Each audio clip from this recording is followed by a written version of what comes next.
Okay, so you've figured out how to make sales. That's a huge first step. But what's the next level? We're talking about making the jump from just selling stuff to actually building a lasting business, an enterprise, becoming a true leader in your market. And trust me, it is a completely different ballgame. And it all kicks off with a massive shift in your mindset. You're not just running a side hustle anymore. No, you're building an entire ecosystem. This means you got to think way beyond the day-to-day grind and start constructing a whole world around your brand where you're involved in everything, from the supply chain to the branding and all the way to distribution. Let's really break this down. A trader, they just sell products, but a market leader, they control attention. A trader has customers, sure, but a leader builds a real, breathing community. It's the huge difference between just making a quick buck today and building an enterprise that's going to thrive for years to come. So how in the world do you make that jump? So where do we even begin? Well, the very first step is to forge a dominance strategy.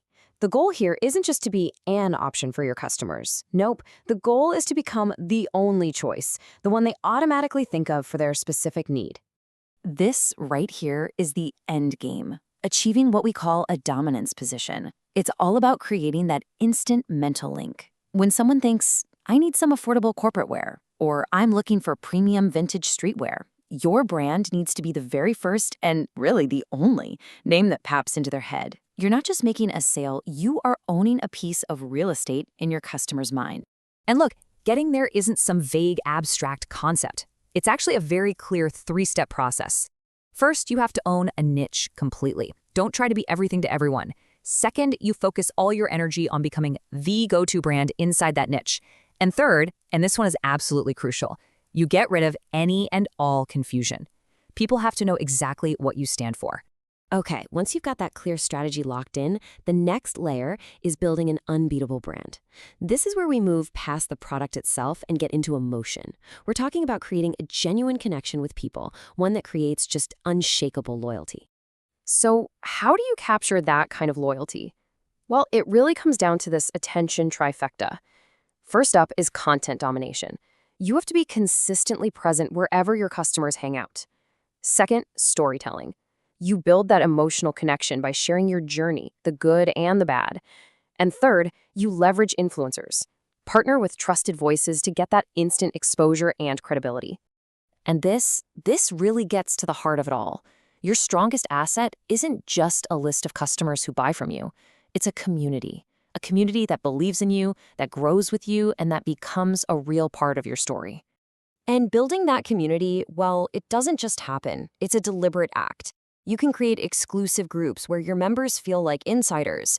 You offer real value that goes way beyond just selling clothes. I'm talking styling tips, trend reports, you name it. And you reward their loyalty with things like early access and special deals.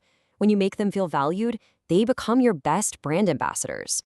But here's the thing. A powerful brand and a loyal community, they need a solid engine to run on. And that brings us to building systems for growth. This is where data and discipline come into play, helping you scale your business smartly and avoid all those traps that cause so many great businesses to fail.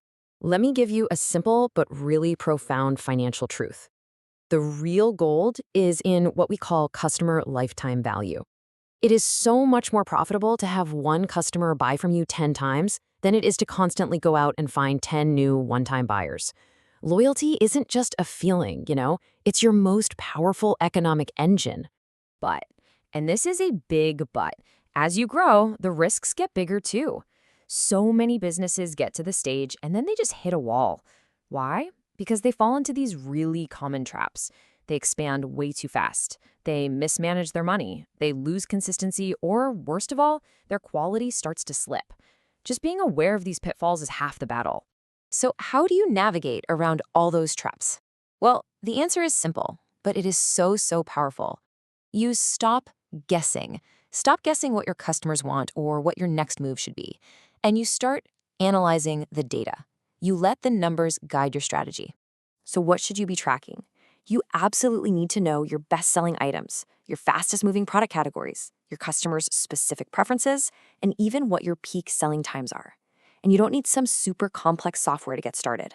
Honestly, even a simple spreadsheet where you track your top 5 products can give you some amazing insights. This data lets you buy smarter, market better, and stock exactly what your community is hungry for. All right, so we've got the strategy, the brand, and the systems. Now it's time for the final, and maybe the most ambitious piece of this whole puzzle, constructing your business legacy. This is all about elevating your operation from just a company into a truly lasting enterprise. Building that legacy starts with some foundational, absolutely non-negotiable steps. You have to make it official. Register the business, track your finances like a hawk, and, this is critical, keep your business and personal money completely separate. This isn't just about paperwork. This is the bedrock of a real professional company. This roadmap shows you the long-term vision, the big picture. It all starts with formalizing your business right now. Then, next, you strategically diversify.